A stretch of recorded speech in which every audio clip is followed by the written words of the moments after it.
to the Hustle and Flow podcast. I'm Shaun the Hustle. And I'm Les the Flow. Let's go.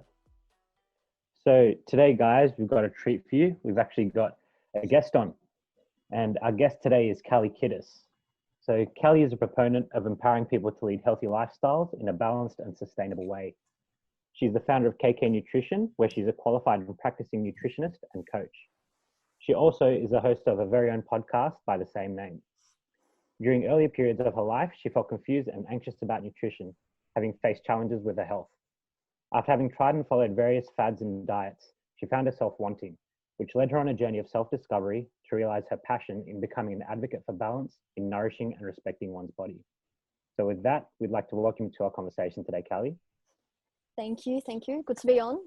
Thanks for coming on, Kallie. Just wanted to invite you to tell the audience a bit more about yourself. Give us a bit of a spiel about your background and who you are. Yeah, I got into nutrition at a young age. I was really young. I was like 15. I just had a bunch of health issues. I've always had gut issues, stomach ulcers, and all that kind of thing. And when you feel that sick for so long, you start to you see nutrition a bit, you finally start to see nutrition in a different way, where you just want to feel good and be healthy. But as I realized, as I was getting, nutrition advice for my stomach issues and being in hospital for such a long time,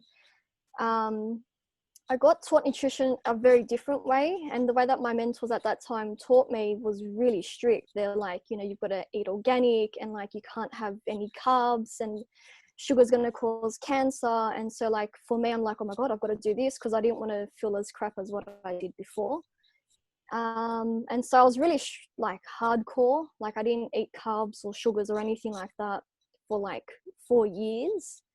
Even not even a nectarine, because nectarine was like, that's so much sugar in it. And so I became very strict, like super strict, where like, I didn't go out with my friends. I didn't go out to cafes or restaurants, because I'm like, well, I don't know if it's grass-fed meat, and like, I can't eat the carbs. And so what kind of seemed to be allowing me to get healthy and feel better, I realized it was affecting me mentally, emotionally, and physically. And so I started to develop unhealthy habits, like getting too much into this whole healthy eating thing, like to the point where I didn't go to my brother's birthdays, because I'm like, well, I've got to be in bed by 9 o'clock, and I've got to get up at 5 in the morning to train. And back in those days with clubbing, it's like 11 o'clock, you're just getting started, and it was just really filling with my head.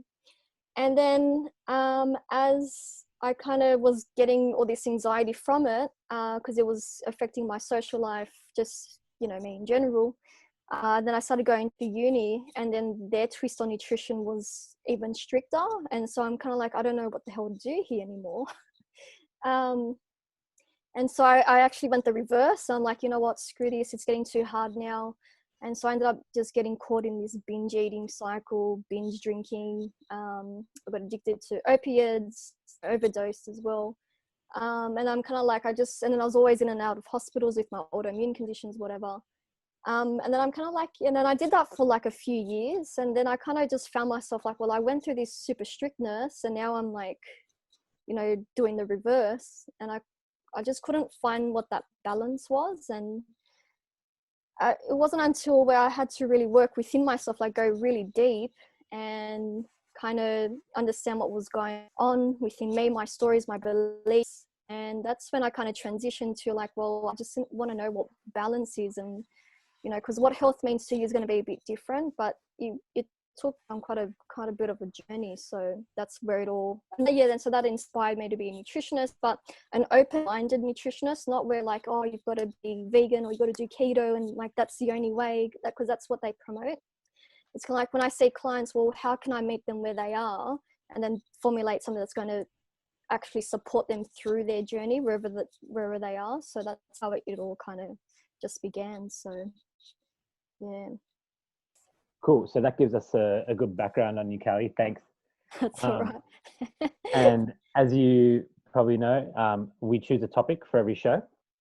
And so with you being here today, we thought a real fitting topic would be nutrition. Yeah. And given what you've just shared with us about your journey, I think it might be really interesting for the different rabbit holes we might go down today. Yeah. Plenty of rabbit holes. Yeah. And you've had, a really interesting journey yourself and personally.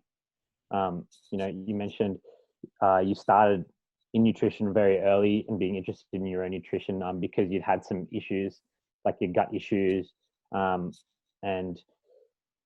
trying to find out ways around that. And then you stumbled upon these really strict protocols and all that sort of stuff, which actually led you the whole other way to binging and then going hard on the other side of the spectrum, I guess, which had some other pretty damaging effects for you. And, open disclosure for the people listening, we're really good friends, all three of us.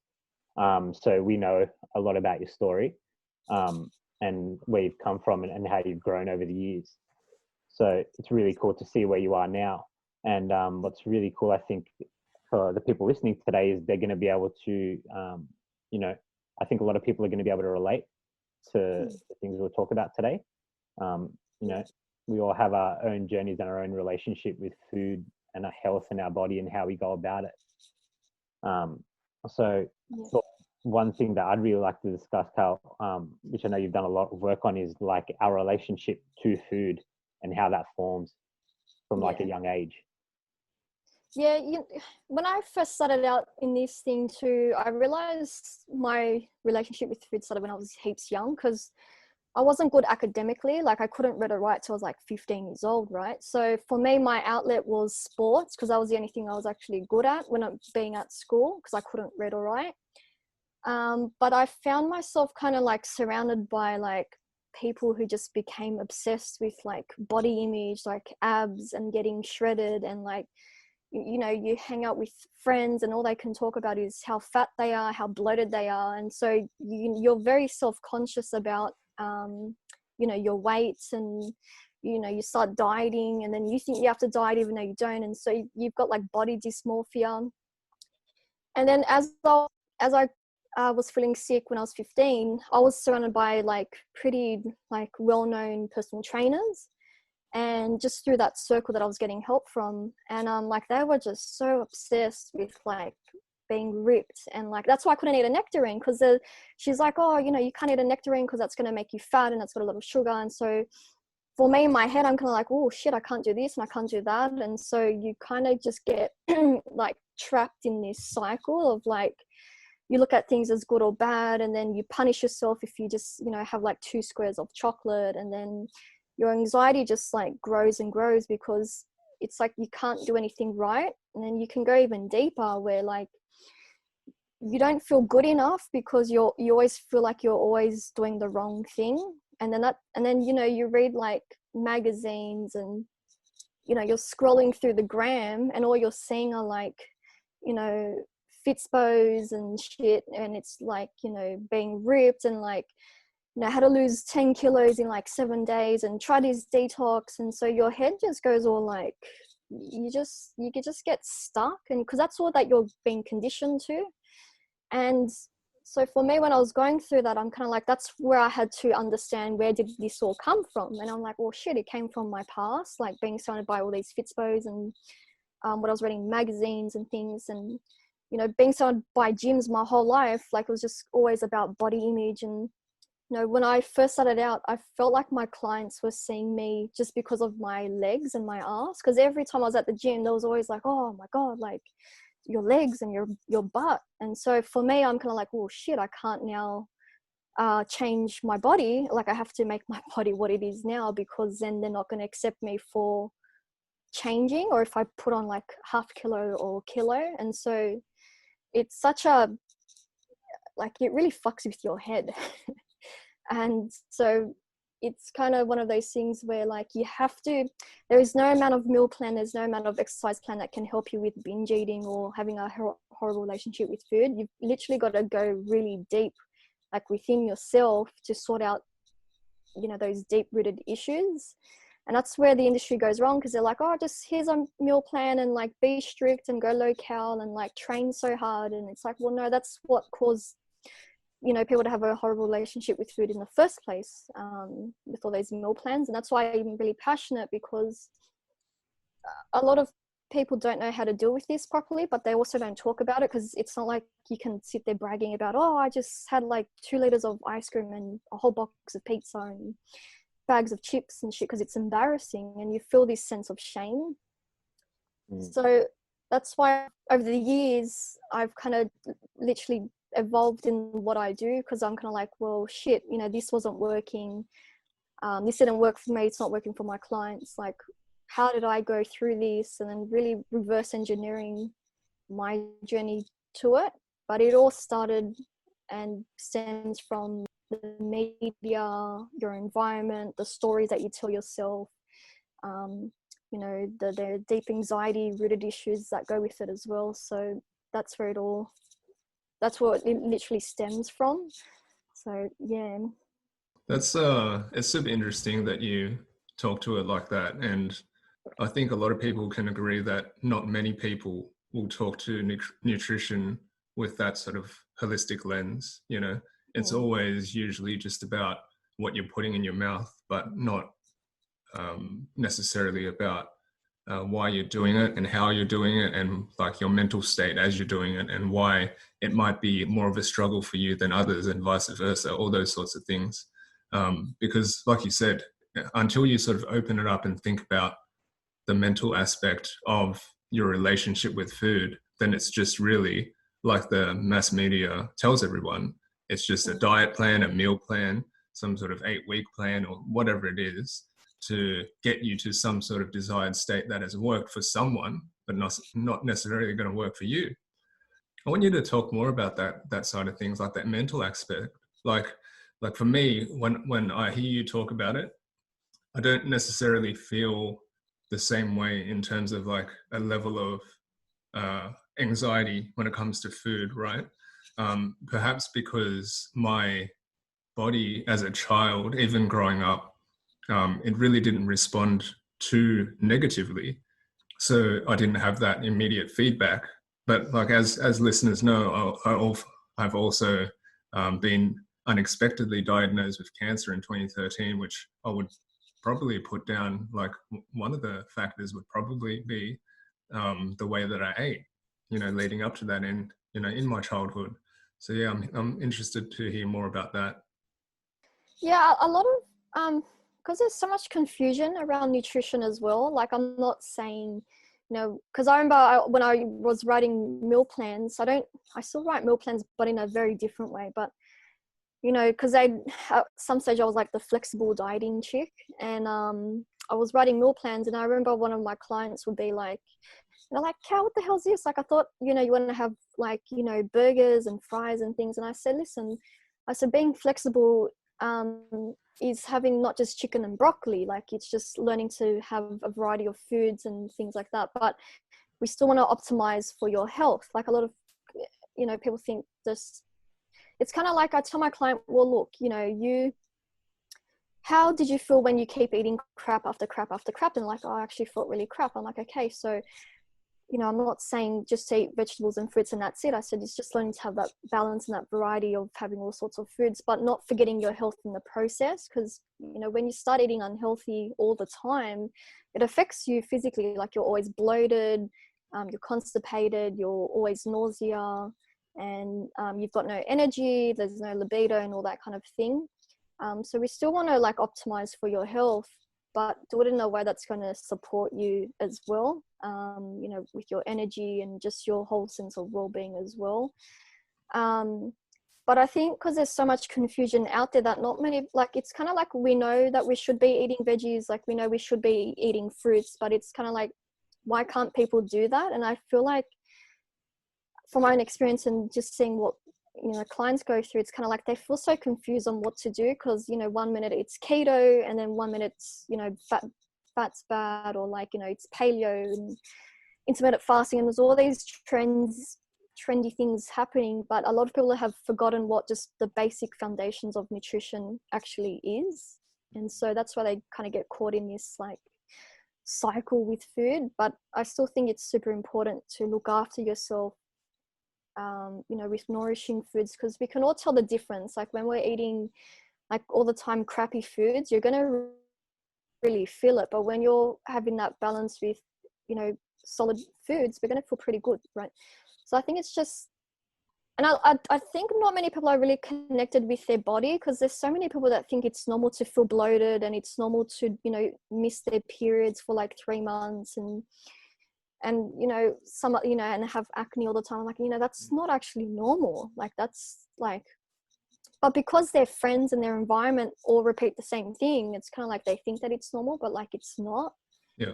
And so that part really got me, because I'm just like, wow, that's really not normal. But they're not connected from their so they're really disconnected from their bodies. And that's why with all the external stuff, like with all the new latest fad diets that come out, they make you more disconnected. And so you kind of move away from just actually having that basic understanding with nutrition, because nutrition is actually easy. It's not hard. Like, that's the easy part of my job. Well, what's hard is getting people to understand it from a different perspective, and I guess shifting their habits and their beliefs and their stories around it. And so that's my point of view with it. I don't know if you guys can relate to it, but that's what I've seen.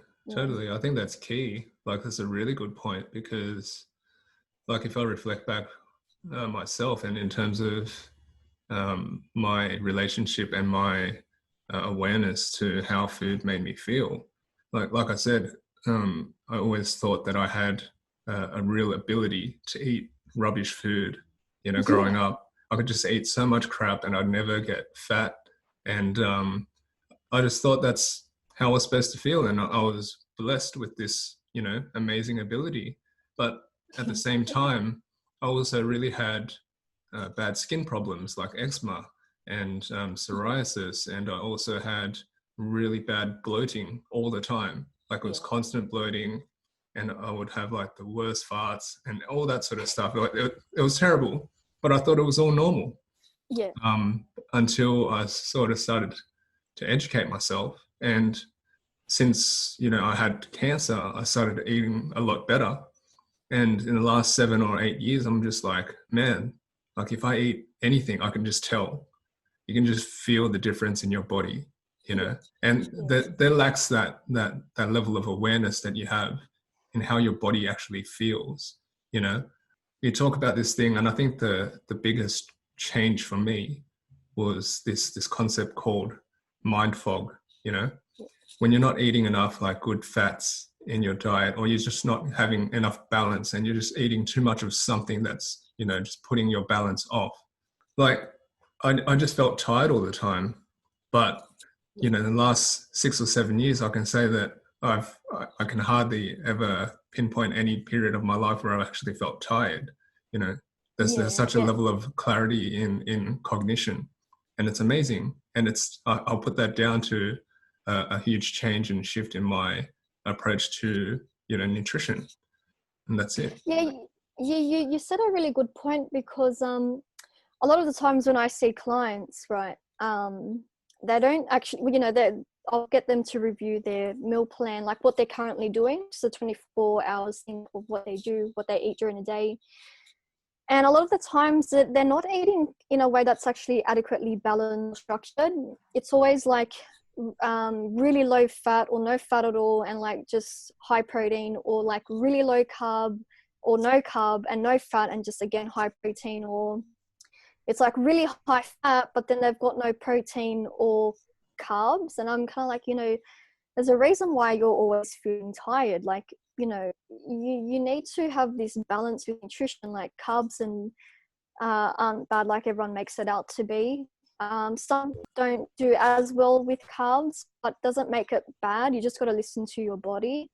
Like for me, with my gut issues, it's oddly enough, I do the best with carbs more than anything else.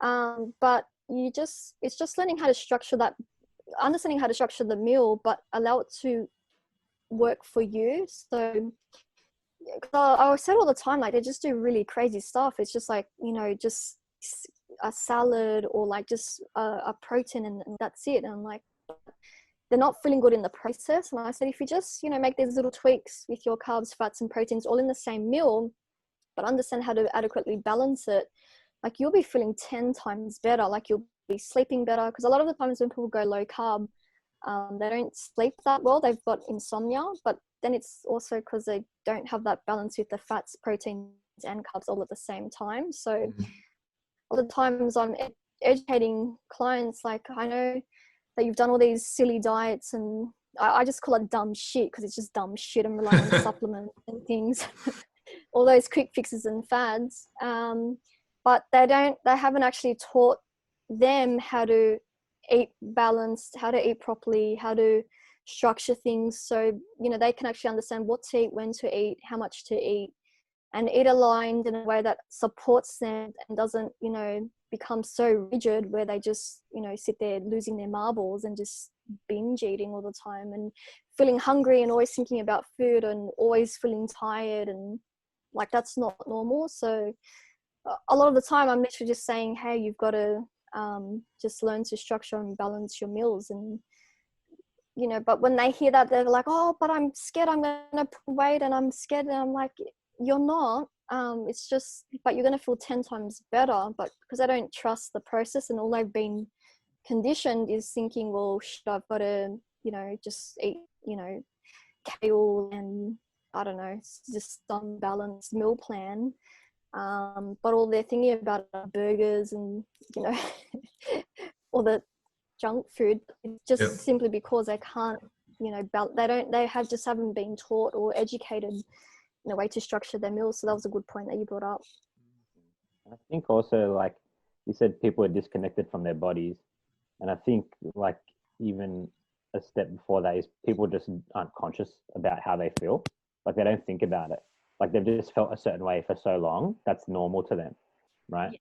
Yeah. And they're just like, maybe even since they were like a kid or a teenager, and, you know, they started eating more different foods and stuff, if something made them feel bloated or made them like, actually they had mind fog, they just didn't know and wouldn't have known for years because they just haven't experienced anything different. Yeah.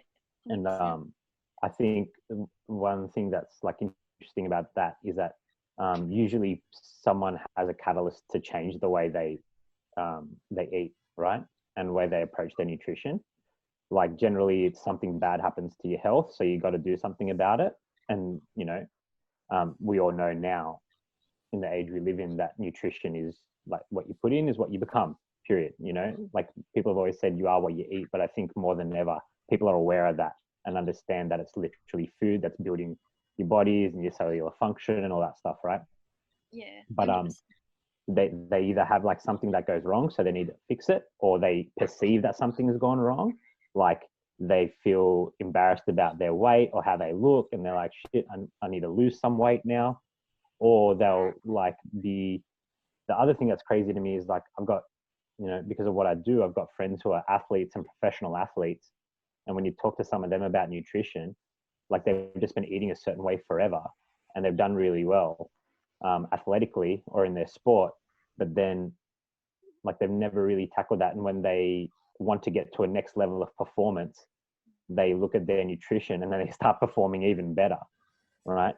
So I think there's like, no matter which part of society you're in, you've just been doing shit for such a long time, a lot of the times, that you just don't know better.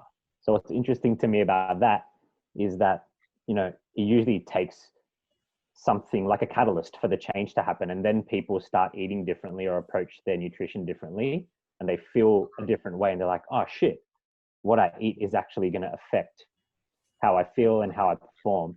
And then they notice how different it can be. But then with that, it's like, it really depends what their first experiences are in that, you know, like what approach you've taken, who you follow, if you've got a coach, what they preach. Yeah. Right. Because I've done, you know, programs before with coaches, and it's been super strict, you know, and it's worked really well. But like, your relationship with food becomes so different. So like, when I did super strict meal plans, they worked and I've been the best shape ever and I felt really good. But like, I just could not fucking wait for a cheat meal on the weekend. Yeah, because it's not sustainable. Like I found with that, because I was super strict. Like I was so strict with my food plan at some stage, like super strict. Like I was cracking like raw eggs as a snack, and like everything was to the T. And I was ripped, and I, felt somewhat good, but it really affected me emotionally, because all that I could think about was that bloody cheat meal. And then what would happen was it was just always on my mind, and then I'd just like have that cheat meal, and then I'd lose it. And so like I'd literally blow out on like 8,000 calories, because I couldn't wait to have like that pancake or whatever it was that I was going to eat. But then that kind of just led me to this down the rabbit hole. But even when people get inspired to change, then it's like, this happened to me, and like, I really got to get my health, back together. But then what happens is that after 3 months or 6 months, then they kind of revert back to old habits. Like they'll let something slide, like, oh, you know what, I'm not going to exercise today, or you know what, just I can't be bothered cooking. But then that then takes them down another rabbit hole where they do that, they make up those stories, or not make up those stories, but they say those stories to themselves, because it's legit. Like it happens to me too. But they don't, so most of the time what I realize, a lot of the times people can't repattern their thoughts to get themselves out of that little, they can't get themselves out of that pattern, like can't break that pattern. And so like they'll be, following it for 6 months, and then, I can't exercise, or I can't eat this, I can't eat that, whatever. And then they end up reverting back to the old habits. And then they find themselves a year later like, oh shit, I've just put on everything that I've lost. And like, I'm feeling as shit as what I did before. And so it's an interesting thing, because it's kind of like you have to be doing this for the remainder of your life. Like that's why you've got to make it super sustainable for it to work. Otherwise, you're just going to keep doing the whole, gaining and losing the same 10 kilos, and, always saying that you're going to do it again. But then it's kind of like, but can you actually maintain it? And I found a lot of the times with these strict meal plans from coaches, as high level coaches as they are, but it's kind of like, are they meeting you where you are right now to then build a future for you where it's going to be sustainable and practical, so you don't have to keep falling off the bandwagon and going up and down like a yo-yo all the time? Yeah. And I think like that's the thing, right? And it's crazy how quickly that happens, and you can fall off from your habits and what you were doing and revert back to your old ways. And yeah, even in terms of like strict meal plans, right? I think there's a time and a place. Like if you're a bodybuilder and that's what you're doing, you're going to have to follow a really strict program. If you've got some type of health issue that is going to be corrected by like being strict with your nutrition, and you need to you need to do that, you're going to have to follow that strictly. But by and large, for like most of us in society, right? Like having super strict guidelines around your food just does not work. Like I've never seen it work long term for anyone. Even like bodybuilders and people that, do that, you find out a lot of times, man, because like it's the industry that I'm in. So with supplements, like supplements and bodybuilders go hand in hand, right? So you find out so many of them, like they just go fucking crazy just thinking about the food they can eat, and they end up secretly binging. And then they tell their coach, they're like, oh, their coach is like, man, why isn't your weight shifting? Or, why is this happening? Why, like, we're looking at the figures, it doesn't really make sense. And then they end up confessing that they're like binging on all this food, or, they got told they were able to have like 2 squares of chocolate, and they ended up eating like fucking 3 bars of it because they just couldn't stop. And the thing is, like, I think unless you have a real specific goal in mind and you've got that time frame planned out ahead of you, trying to be really strict just is not going to work for you long term. And that's what I believe, like through my own experience as well. And like, because I am one of those people, Cal, and I think you know it, and Les, you know it for sure, is like I go through these extreme periods, right? Like I can be super strict, I'll watch what I do, and then like my health will definitely improve, and I'll end up looking really good, and then feel good about that. But then, like you said, something happens, you're like, I'm just going to eat this burger. And then you eat that burger and nothing happens to you. You don't rebound like one day. And then you're like, fuck, man, I might have this pizza today. Hey, because like it's good and I've been training so hard. It's just like this slippery slope down to the point where then like every night you're eating ice cream, and then, you have one bad thing to eat, it turns into like the next meal and the next meal, and then you just keep going and you're back where you started. So like, how do you get people Yeah. out of that cycle? Yeah, I do it a bit differently, like, and it's just from my own experience. So I will never ever tell someone what to do if I haven't experienced it myself and that I've tried it for a very long time. Where it actually, because with my coach and my mentor ages ago that helped me to get through, this shit, I actually still, that was like 5 years ago, and I literally still do everything that he's told me to do for the last 5 years because it's made such a big impact. So for me, self-awareness is huge. Like, if you didn't have awareness, you cannot change. Like, because if you don't understand what you're doing, then how do you know what to fix or what to change? Because if you don't know what you're doing, then you're kind of like just guessing on what you think. Because a lot of times we're like, oh, like, shit, I've slipped up, so I'm just gonna skip breakfast and like take these fat burner supplements and like just juice and shit, and then they find like they just can't handle it anymore, and then they go back into that same repetitive pattern. And so like, you just need to have some self-awareness. Like, Gary Vee talks about it all the time, but I don't think people actually understand what self-awareness actually is. And it's literally just like being in tune, like, well, how did that make me feel, and what is it that I was doing? Because it's kind of like, well, this is what I was doing, but this is how it made me feel. And it's kind of like, well, okay, so I skipped the gym like the last 10 times and I've just been binging it like 5 times a week. And it's kind of like, well, I actually don't feel good when I'm doing that. It's kind of like, okay, well, now I'm aware that what I'm currently doing isn't working. So what's one small thing that I can then implement that's going to help shift that? So I normally, what I would do is, so that's the first step, right? That's always my first step. And number 2, like journaling how everything made you feel, and like just getting it out there, because a lot of the times everyone just keeps it internal and they don't have a way to release it. And sometimes you don't feel comfortable talking about this to your friends because you feel embarrassed and ashamed and they might not understand. So I find like a journal is like one of your secret keepers, where you just literally just like everything down and not, there's no judgment or anything, and it just kind of gets it out in the open.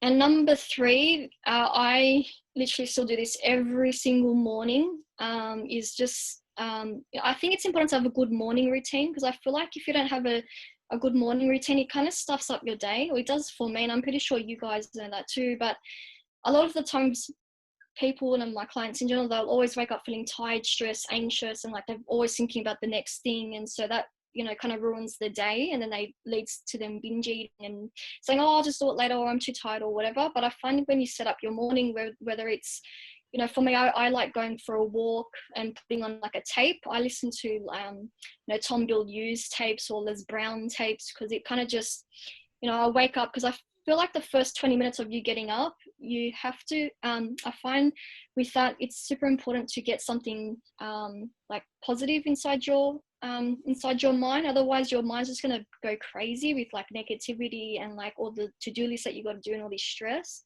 And then I set my outcomes or my intentions for the day. So I mean, this could be anything, but, let's say for an example, eating 3 out of 5 meals on plan today, doing a 30-minute exercise today. And, the last one can be, doing a 5-minute meditation, like whatever it is that you're wanting to feel and what it is that you're wanting to achieve. I always find that when you can do that in the morning, that's going to help a lot. And it just helps you to keep on track and keep aligned to what it is that you want and how it is that you want to feel. Because I feel like we're humans are like run by feelings.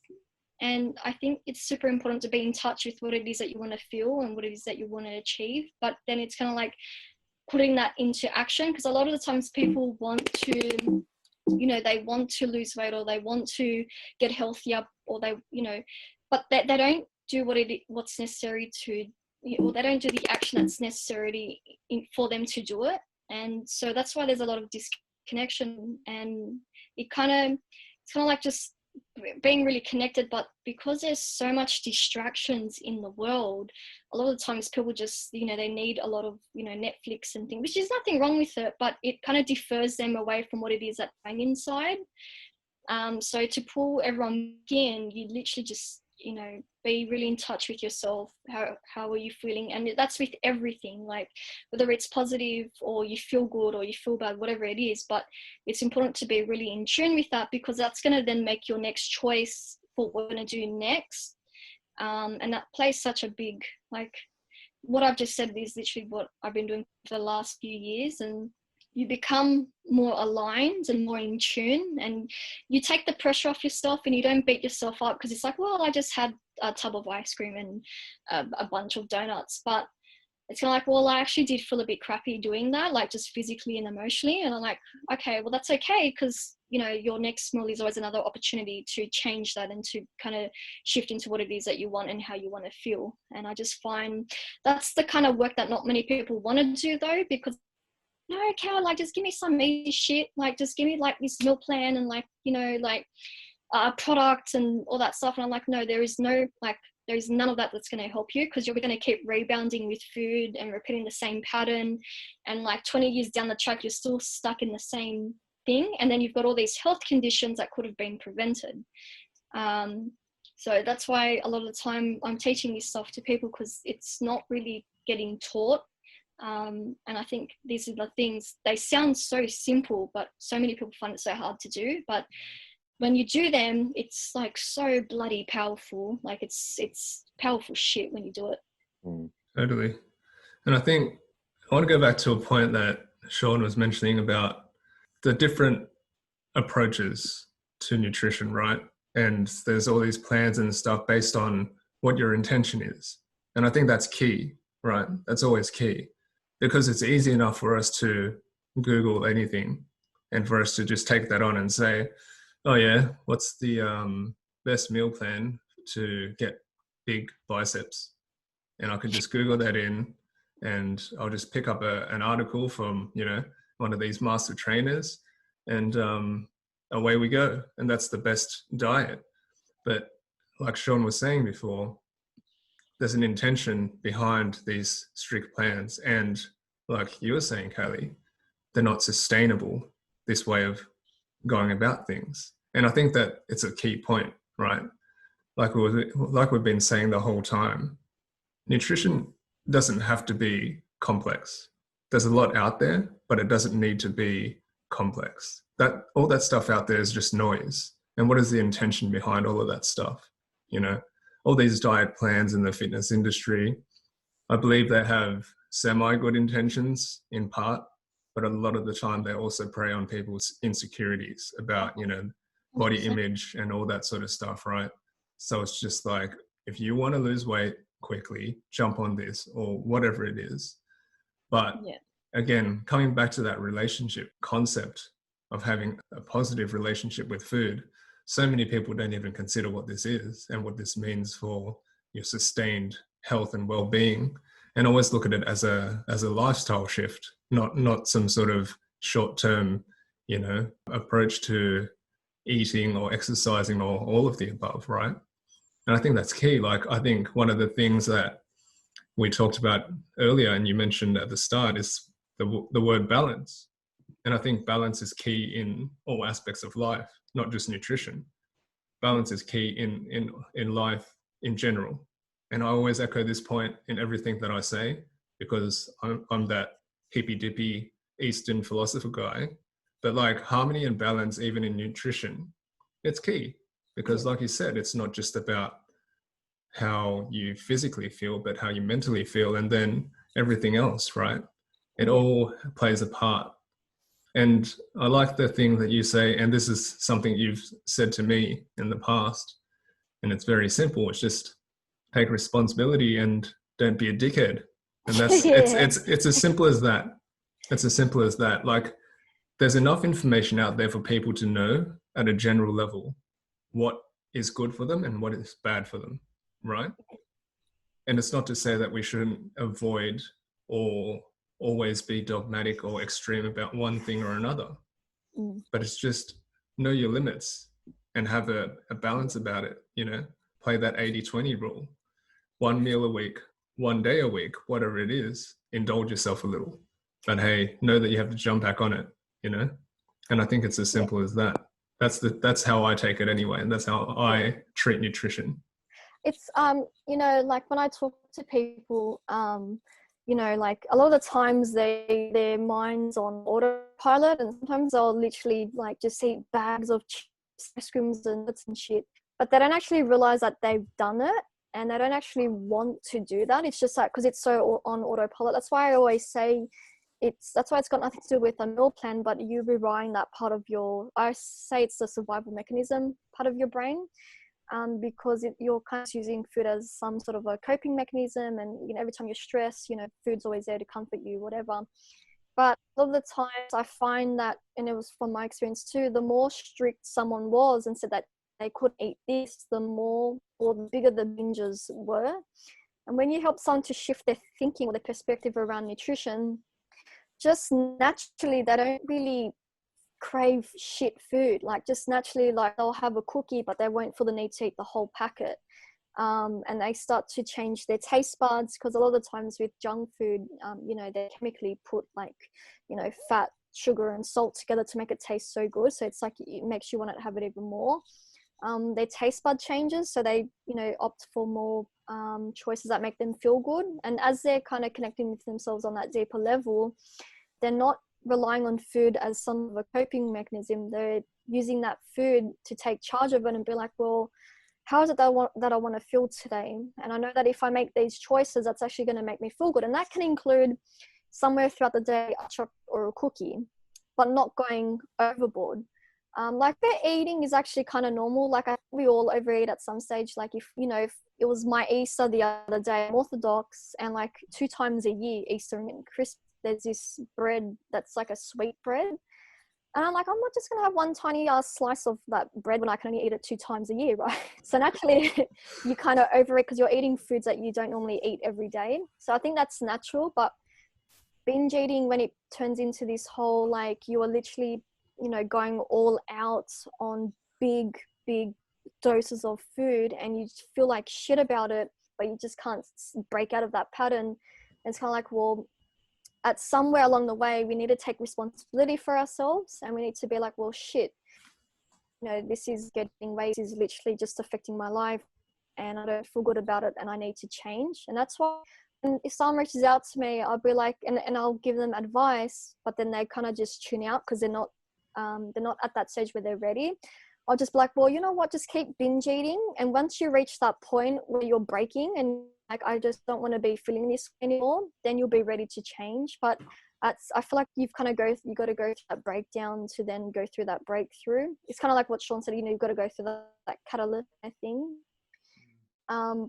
It's just knowing your limits, but also taking that responsibility for ourselves, but also having that passion at the same time. Because often with binge eaters, there's a lot of shit that's going on inside, like anxiety, not feeling good enough, very self-conscious, and they just really hate seeing the mirror. So there's a lot of things that go on within that needs to kind of shift. And that takes a lot of work. That's why I always say it's not a meal plan that you need, because you already know this, you've done this 1,000 times. If I go on your email, I will see like all these, meal plans, and like even influencers, right? Like I seen some of their meal plans because I've opted into just see how they do it. And like some of the meal plans I've seen on bodybuilding.com, and they've just packaged it up together saying that it's customized, but like it's not. And it's actually just from the internet. But it's kind of like at some point you're going to need to stop doing the same thing and expecting a different result. You're kind of like need to really shift the strategy in what you're, because when you've been taught is not working.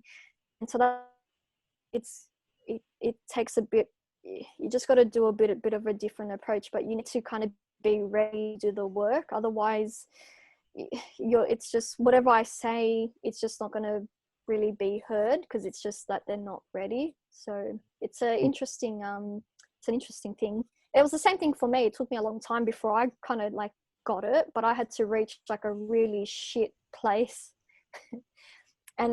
but find someone that could actually take me on a journey where it's kind of like I dealt with myself and learned how to make this part of my lifestyle. So I or a burger, and it just like I don't feel bad about it, and I don't feel the need like, oh well, I stuffed up because I had a burger, and then just may as well just eat shit for the rest of the week and start on Monday. It's kind of like, well, I actually enjoyed that burger, that was really a nice burger. And then it's kind of like going back to doing it just because it's part of your lifestyle, it's sustainable. And because a lot of people think they can't wait or whatever just because they had a burger. It's like, well, you can. It's just you know, if I was, you know, now it's kind of like you can eat a burger, but need like I've stuffed up my progress. It's kind of like I can eat a burger and not feel bad about it. You know, it's kind of like, oh, I just had a burger. I really enjoyed that. Because there's a difference between, you know, like a slice of cake. You can have a slice of cake and that just hits the spot for you because you generally want it and it's going to hit the spot for you. But then if you're eating in a state that's really stressed, anxious, overwhelmed, then it's really easy to be like, you know, because you're eating so fast. When you're having a binge, you're eating so fast, like your mind and your body just aren't connected. And so like, instead of actually enjoying that piece for what it was, it's kind of like, well, shit, I've just turned this into like this, you know, and then you feel worse than what you did before. And then it's kind of like people just can't break out of that cycle. So yeah, you got to go through a bit of a journey. And that's why I've evolved in how I practice, because I just realized it's not as simple as here's a meal plan and here you go. Yeah. I also think one thing that like I've realized, and I'd like to see what you think about, is like you need to, whatever you choose to do, you need to have a commitment to the process. Yeah, you do. You know, and understand that nothing's going to change super quickly. Like even if you do a really strict meal plan, like short of doing some ridiculous like lemon detox or bullshit like that, like even if you follow a strict meal plan, it's going to take time to get results and any type of change in your body. But especially if you're going to be doing something that you want to do over a sustained period of time, you need to understand that you're going to have to make a commitment to it, and that things aren't always going to be the same.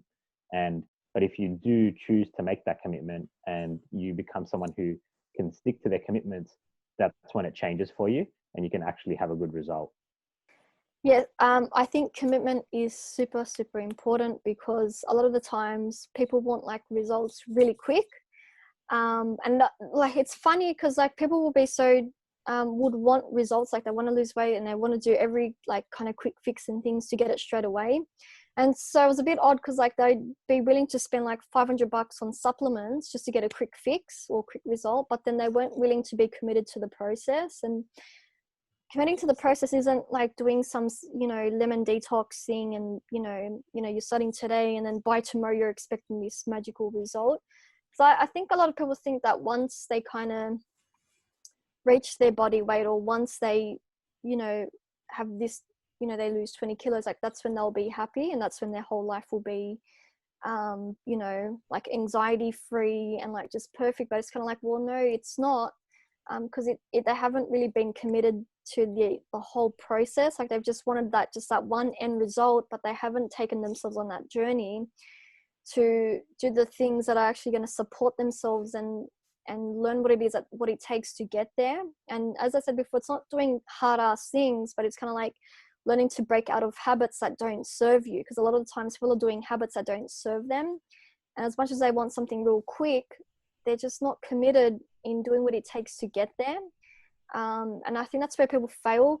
And it's not their fault though, because if you look on magazines and TV and Insta, like you're always bombarded by like how to lose 7 kilos in 7 days and like, you know, lose a kilo a day every day for 30 days. And there's all these type of things. So it gives them like that, like they don't have to do anything. They don't have to do the work. If they just take this supplement, then they're going to get results, right? And so when they do that and then they don't get the result, they feel really disheartened and like they feel like there's something wrong with them. It's like, well, no, it's just that you've been taught wrong, and it just takes effort, commitment, and some sort of a discipline to do the things that you need to do every single day. So for me, like I've got 3 non-negotiables that I've got to do every single day, and that's to listen to tapes like Les Brown's or Tim Bilyeu, write my intentions and set my outcomes, and do some sort of a walk every day. Like that's just my 3 non-negotiables. Because I find if I don't do that, then it's very easy to slip back into my old habits. And even if I do, which is normal, it was 2 weeks ago where I kind of found myself slipping in old habits. I'm like, shit, Cal, like, you know, I became aware of it, but I said, you know, you need to be committed. Like, this isn't just going to happen out of nowhere. That's going to help you to get back on track. Like, you've literally got to take that responsibility, have that commitment to get back on track again. And so when I get in like a bit of a rut, it doesn't take me that long to get out of it, because it's just that commitment and that effort that you need to pull yourself through. And I don't I think because people are so brainwashed that they can get results real quick with no effort. But when it comes to me saying to them, no, you've got to have commitment and effort, they kind of like, oh, well, that's a turn off. And I'm like, well, you're going to be stuck in this shitty ass cycle for like the remainder of your life. So it's kind of like, they don't see like if I'm just committed that it eventually becomes effortless. Like now with my intentions or the things that I do every day, my non-negotiables, it's not that much effort anymore because it's just like automatic. Like I just know every morning this is what I do and it just becomes effortless. But it's because I've ingrained that habit for so long and had that commitment for so long that there's no other way but this way, because this is how it's going to make me feel and it's taking me closer to my goal. So commitment plays a huge role in it. Yeah. And I think also, like with what you just explained near the end there, was it's just become part of who you are, right? And that's essentially, it's become part of your identity.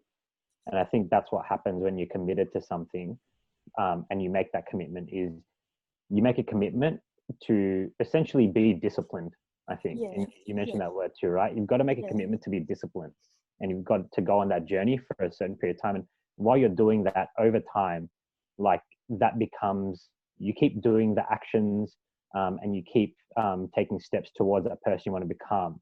And in doing that, you form habits. And once you have those habits and you do that, that becomes part of your identity.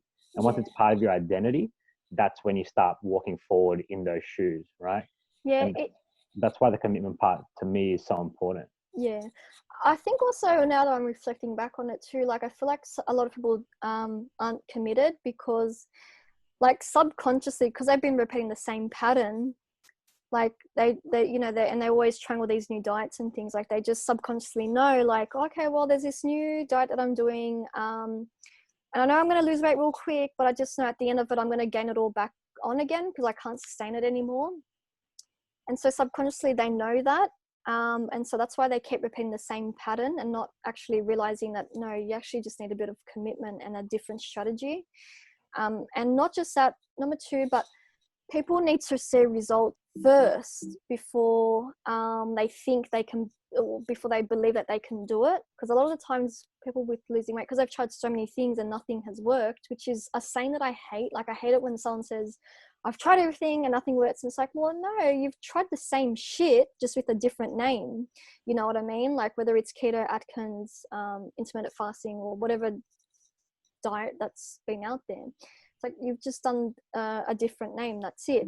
It's kind of, you know, just having that commitment and be like, I really need to change my strategy, but not just seeing this end result, but actually really feeling it and believing it that it is possible. Because as I said, they need to see the result first, and they can't, and so they're like, oh no, I can't do this. But it's like you just need to somehow trust the process and have a proven step method that's going to help you to be where it is that you need to be. But it's finding that right person that's going to coach you through that, instead of always doing the same thing but expecting a different result kind of thing. So I find those two things play a massive part in making those changes. And I think the second point you said, like people need to see the results first. I think that's one thing that people just need to be, you know, careful with as well, is like whose results you're actually seeing, right? And like if those results you see are real or not, because we live in this age where like people are really good at marketing and they can try and, or they can show you what looks like a real result, right? But a lot of times it's something that isn't the truth, or it's too good to be true. And that's why I think it's really important to, you know, when you are looking for a new strategy, once you know, have made a commitment that you're going to do something about it, that you're going to be committed to the process, generally you need to find a strategy, right? And those strategies are being shown to you by an individual or someone who's been there before. You need to be really careful with who you choose and make sure that the results that they're touting are results that they've actually gotten, right? And the way you do that is by interacting with people that, you know, they say they've gotten those results with. Like I found, you know, for friends of mine that are coaches, that do get people really good results. And like you, I know that if, you know, any of your clients, I came across them and I was like, oh, can you tell me about the experience? You know, or if I asked you, Kallie, can you just tell me a couple of people that you've actually gotten results for that I can have a look at, and would I mind speaking to them? Yeah. you'd be like, yeah, no worries, these are the people. Whereas if you do that and you ask someone, oh, is there anyone I can talk to about? And they're kind of like, oh, just have a look at this photo. Or nah, like it was ages ago. You're going to find out real fucking quick who's telling the truth and who's not. Yeah. And you've Yeah. got to do that step. I think that's really important to point out to people is Yeah. like actually vet people or Yeah. vet the strategy that you're trying to follow and work out, you know, if the results they're showing you are real results. Yeah, no, I totally agree. Because, you know, because you can manipulate your body like overnight. Like, you know, if you're Conor McGregor and you need to lose like 5 kilos to meet your body weight, you can like literally manipulate your body weight within overnight. You know what I mean? So, but, you know, it's kind of like, you know, a lot of the times I find people compare themselves to others, because I remember, you know, just listening to people's conversations and clients, they'd be like, oh, my husband, he's lost so much weight. He's just lost so much weight within a week. And I've just done, like, I've lost, like, he lost 5 kilos and I only lost 1. And then they feel like they sit there comparing themselves to others. And it's kind of like, well, you shouldn't be comparing yourself to others, because everyone's on like a different journey and there's no rush in doing this. Like, I feel like it's an uninspiring goal to just focus on weight. Like, I just find that so uninspiring. And I feel like people just want to lose weight for the sake of losing weight, because they're so bombarded by seeing all these, you know, fat burners and diet pills and shakes and shit, that I feel like they just feel like they have to do it because they're just getting bombarded at. But you're right, you have to really be careful, because a lot of the times there's, you know, fake testimonials, and like, you know, the lighting plays a big part. And like, you know, when you take a photo upon rising, like you're looking way leaner than what you did the night before. Like, there's a lot of things that go into it. But I think a true coach, or, you know, a true person in their field, they don't really need to do that. Like, they just practice what they preach. Like, because, you know, if you look at, you know, when I went to those fitness shows, man, like I'd, you know, look at these people that I'd follow on Instagram, and then I literally unfollowed them after, because like what they showed me on Insta was not the same shit they showed me on behind, you know, at the fitness show. And I'm like, you're not practicing what you're preaching, and like, it's kind of like, it's just fake. And so, you know, who you follow on social media is like so important, and you want to make sure that what they're practicing is what they're preaching is what they're practicing too. Like, I do the same shit that I tell my clients to do still to this day, and I've got a very good relationship with food, but I still do it to a T every single day, because I know it's what's worked, and it's just something that I live and breathe with. And some of them, you know, like just fall on the trends, and they're like, oh, like just to make a quick buck. And I just, you know, when I was working in health food stores, like for the life of, I actually got fired 2 times in a supplement shop that I used to work at, because they'd be like, you have to sell this, you know, shake. And like, you know, but I didn't like the shake. I didn't believe in it. And I'm just like, this is actually going to make this guy worse. And I actually got fired because, you know, I'm not against supplements, but there's some supplements that work and there's others that don't. So it's kind of really important to find someone that actually preaches so they practice what they preach, and they're not bullshitting you just for a quick buck. Like, they're actually giving you the right information that's going to support you. Because as I said before, you know, I'd opted into certain nutrition plans, and I'd be like, man, I just saw this on bodybuilding.com, and this guy's selling it for $47. Like, because, you know, it's not true and genuine. So it's, yeah, you've made a very good point. It's, you know, you got to really be careful who you follow and who you believe and who you reach out to for help. But sometimes you got to go through, you know, those kinds of people first before you find someone that you can actually connect with at the same time. And I think, look, at the end of the day, when we talk about nutrition on a general level, and I think we touched on elements of this throughout the whole conversation, there's usually one overarching end goal. And I'm talking on a general level. I'm not talking any specific aim about, you know, nutrition or anything like that, whether it's professional sport or athletes or anything like that. Generally, humanity just wants to be happy, you know. Yeah. They want to be able to live happy lives, right? And nutrition is a critical part of it, because if you're not feeding yourself, then you're going to die. Or if you're feeding yourself poorly, then you're going to feel like shit. So your body is always the foundation to that, and how you continually nourish your body and ensure that it's the perfect vehicle to allow you to have a happy life and live a happy lifestyle. I think you were mentioning before in terms of, you know, the meals that bread you were only allowed to have twice a year. Yeah. It's like the example of when you go on holiday. You know, you can have a beautiful relationship and lifestyle with nutrition at home, but when you go on holiday, don't restrict yourself. Enjoy yourself. You know, because what's going to happen if you're out on holiday, you know, taking a break from, you know, the difficulties of, you know, your 9 to 5 and all that sort of stuff, and you're like asking whether their food is vegan friendly or whatever it is, right? So like I just reflect back to like my own holiday in Japan last year. Shaun and I went, and like we went ape shit with food. You know, we just destroyed the food and we enjoyed the fuck out of ourselves because the food is delicious. But when we come back, you return to normal. You bring back some balance into your diet and your nutrition, and then you go again, you know? Like it's all about creating that perfect balance for yourself to sustain a happy and fulfilled life. It's not about losing weight or anything like that, because at the end of the day, when you think about what these, you know, clever marketers are trying to do, is trying to hit that sweet spot and get the attention of people trying to look good because they think it'll make them happy. Right? Because they're unhappy with their current body image or whatever it is. Because, you know, like you said, we're consistently bombarded with what a perfect physique should look like for males and females. Like, you know, I fell into the same trap. But you have to understand as well, those pictures of those men and women that are being shown, you have to understand the amount of discipline and work that goes into maintaining something like that. You know, and if you aren't prepared to do that, you know, and it's not important enough for you to do that and look like that, then it's a really unrealistic expectation for you to be aiming towards, you know?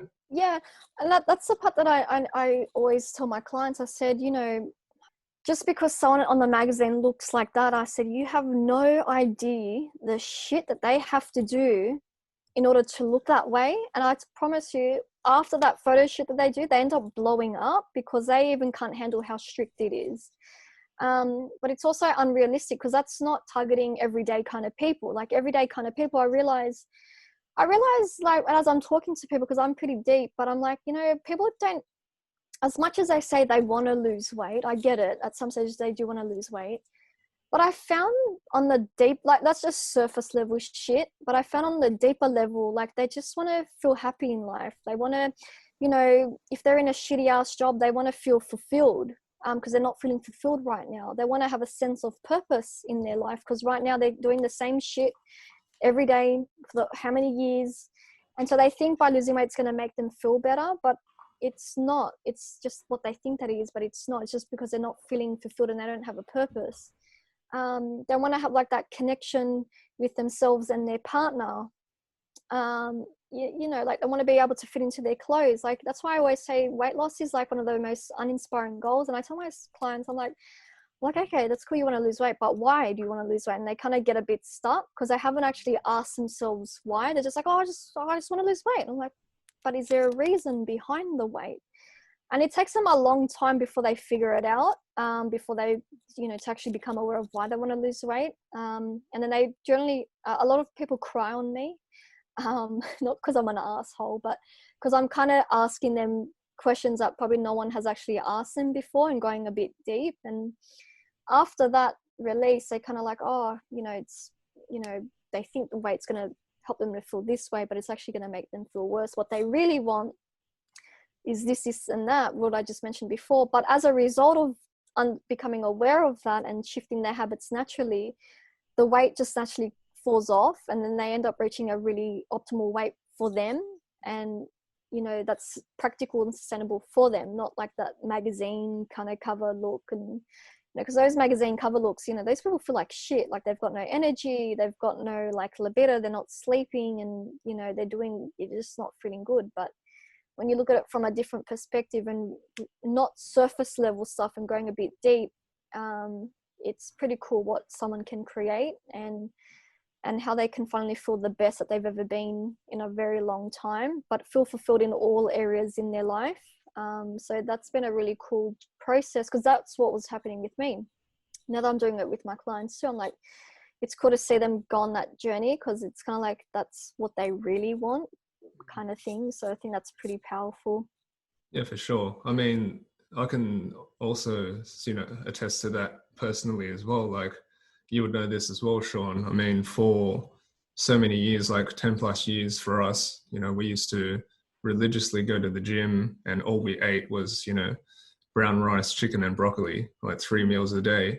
And, it was all about, for myself anyway, I'll speak for myself, is that I was this really tall, lanky, skinny Asian kid who was lacking in self-esteem. And I thought that getting massive and ripped was what was going to bring me that level of self-esteem and confidence that I needed. Yeah. But in looking back now, because I've lost a lot of that weight, due to my battle with cancer, and also because I reflect back and understand that it's not a sustainable body image for myself to manage and maintain, because I naturally shouldn't be carrying around that much weight or looking like that.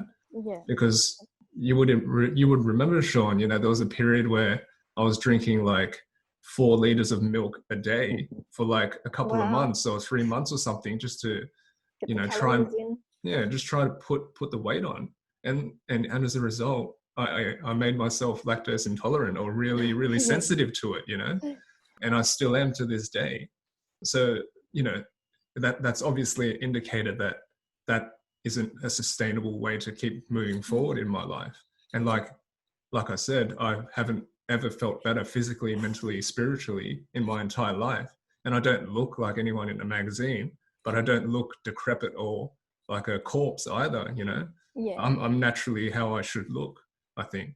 And like, to go back on these sort of quick fix type things, right? And this sort of just speaks to the societal view or the societal conditioning of people today in modern world, is that it's much easier because there's so much accessible in the palm of our hands. Everything is instant, right? So that's how we've been trained and conditioned to want to look at things. That's the expectation. That's status quo.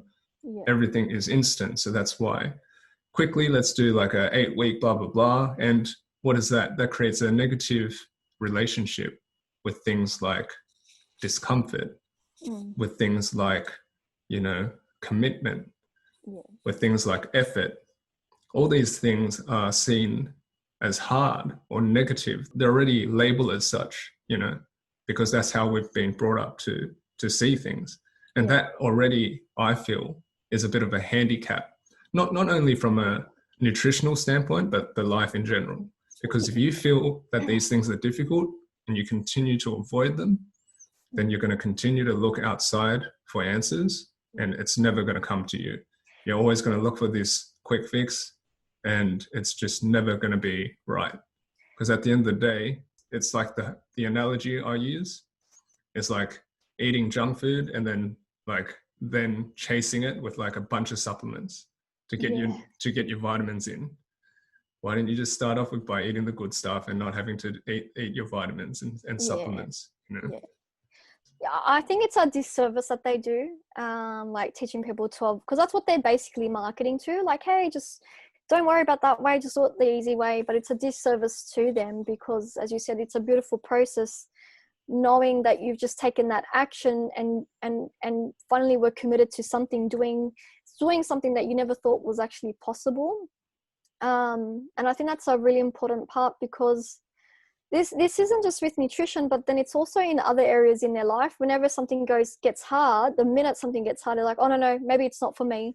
And so they make up some bullshit story in their head saying, oh, well, that's what I thought that I wanted. And I'm like, but then it's the one thing that keeps them up all night, because they're just like, oh, like why can't I just do it? And, they'll hit like 40, 50 years old and be like, man, I should have, like, why? Like, they're reflecting back in their 20s when they wish that they could have done this and that.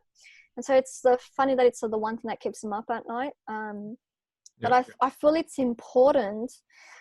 Like, when I was going through, like, especially when I had an overdose on my opiates and going through like the whole binge eating and drinking, like, it actually, it was one of the most uncomfortable things and the most painful things that I'd ever have to go through, because I had to learn to be with myself, like be inside my own head and actually understand what I was thinking, what I was feeling, the stories that I was creating. And it was painful shit. Like some of the nights that I had, like literally in that anxiety, like, you know, like that really anxious, overwhelmed, stress state, like, man, that shit was tough, but that was the shit that I needed to do. And I think that everyone needs to do is to lean into it instead of avoid it, because the more you avoid it, the more blocked and numb that you feel. But it's more of a disservice, and that's why, you know, people are fine to just do the same thing each and every day, but it's also the one thing that they feel so unfulfilled about. And so that's why they look at the external stuff like dieting, because it's always this, you know, this new diets, you know, it sounds fun and exciting, but even though subconsciously they know they're doing the same shit, or they're doing drugs or whatever, trying to get that high. That's why some people are struggling with quarantine, because Netflix and things and going out was a distraction, and now that they have to kind of be with themselves, they're kind of like, whoa, shit, like there's only so much Netflix that I can be watching before I kind of like start to feel that you know, whatever, you know, whether it's anxiety or lonely or alone, whatever it is. But I think it's super important you need to be your own friend, and you need to learn to lean into what you're feeling, so then you can navigate what it is that you want and take the necessary action to help you to move forward. So that's why with my clients, I kind of like to trigger them in some way with my questioning, so they can feel pulled to be like, oh, you know, I didn't realize I was doing that. Or I don't like sugarcoating stuff. I feel like it's important to just, with respect and compassion, but I kind of like triggering them so they can kind of understand what's currently going on, because they can't see what's going on. They need that outside view, and someone that actually cares enough to kind of show them the truth. That's why, again, I always say, I don't care what new meal plan you're trying. I do not care what program you're trying. If it's not finding the roots of what's going on, you're always going to be stuck in the same pattern, and not, you know, being able to, you know, fill that void that's going on inside. And it takes pain. Like when I wanted to stop drinking, because I just hated how it made me feel, and I felt like, well, if I stop drinking, then I'm going to lose my friends. And I didn't realize how many friends I had was simply because of alcohol. And so I was like, well, shit, if I stop drinking, then I'm going to lose all my friends. I'm going to feel lonely. But it was even worse drinking and then feeling that anxiety state after it, and feeling like shit that I was doing it because I didn't want to do it anymore. And so that was a very hard period in my life, because I'm like, whoa, like I just had to feel like that pain that just came with it. But that was so necessary, because now it served me in so many different ways for the better, and helped me to evolve the person that I've always wanted to be, or in the process of being. So yeah, it's powerful shit. And I think, like, if you want to make any significant change in your life, there's some hard work that's required. Yeah. Right. And, you know, Bedros Koulian says it, but it's like, if you make hard choices, you're going to have an easy life. Yeah. And if you make easy choices, you're going to have a hard life. And it's true, right? Like, making a significant change in your life is going to require some hard work, and you've got to just do that. And if you just realize that and make that commitment and know that you're going to have to do some hard shit, just realize you got to get that out of the way. Yeah. Make the hard choice, right? Yeah. And I know it's easy to say, but it's the fact. You have to do that. You have to make the hard choice, because if you keep making those easy choices, you know, like easy choice with your food, or like, this makes me feel good now, I'm going to do that. Or you don't want to do that hard work of getting to the root of why you feel a certain way. Yeah. Or of getting to the root of why you want to make a change and be different. Like, you're going to have a hard life, man. Yeah. You're just going to have a hard life. I totally agree with you. Yeah. So Cal, I want to thank you for being here today. I think we covered a lot of stuff. Yeah, we went pretty deep. Yeah. And so if people want to find out more about what you do, get in touch with you, where's the best place for them to find you? Probably like Instagram and Facebook. All they got to do is just type in KK nutrition, kk.nutrition on Instagram and just KK Nutrition on Facebook, and they'll be able to find me there. Cool. Awesome. How about you, And Shauna? Oh, you guys can find me at Instagram as well. Best place, Shaun_Coop, SHAUN_Coop. Send me a message. We can interact there. And Les, where can they find you? Yeah, just search up findingspace.co on my website. Send me a message there or an email. Also through my social media, Facebook and Instagram, it's also findingspace.co. Awesome. And as always, guys, if you learned something today, or there's something that resonates with you or that could help someone, I know Kallie shared a lot here today, that will resonate with a lot of people, strike a few chords, or, will ring true for people that you know in your lives. If that's the case, we ask you please just share it with one other person. That's how we grow the podcast. And if you're also in the mood, jump on, subscribe, and rate us. We're on iTunes, Spotify, Stitcher. So it's also really easy to share to whoever you'd like to share this with. So until next time, guys, thanks again, All right. Kallie. Thanks, Kallie. Thank you for having me All on. right. See you guys. Bye.